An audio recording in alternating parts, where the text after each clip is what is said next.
কেনাকাটা সেরে বাড়ি ফেরার পথে দেখলাম স্টেশনের দিকে আজ বেশ ভালোই ভিড় আছে।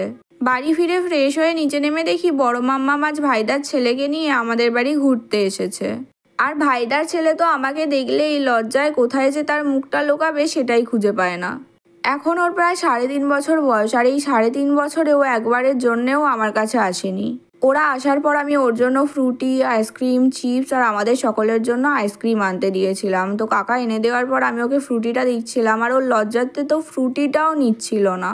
আমি যখন ওর হাতে দিচ্ছিলাম সব কিছু, ওর ঠাম্মা মানে বড় মাম্মামকে বলছে আমি না, তুই নে আমার হয়ে। তখন বড় মাম্মাম বলছে তোকে দিচ্ছে আমি কেন নেব, বলতে লজ্জায় লজ্জায় আমার কাছ থেকে সব এক এক করে নিয়েছে।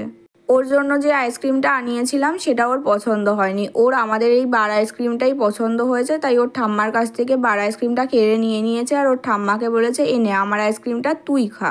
আইসক্রিম খেয়ে ওর ঠাম্মার সাথে একটু পুকুর পাড়ে ঘুরতে এলো, আর যেই কাশ্মীরা পড়তে চলে এসেছে অমনি বলে আমি আর ঘুরবো না, চলো ঘরে চলো।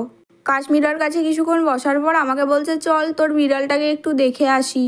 চুনুকে দেখতে আসার পর চুনু বারবার আমাকে ডেকে ডেকে ওর খাবারের কাছে নিয়ে যাচ্ছিল, তাই আমি তো বুঝেই গিয়েছিলাম যে ওর খিদে পেয়েছে, তাই ওকে একটু খেতে দিয়ে দিলাম। চুনুকে খাইয়ে আসার পর বড় মাম্মাম বলল চল এবার বাড়ি যাবো। প্রথমে তো যেতে চাইনি, তারপর অনেক বুঝিয়ে নিয়ে গেল।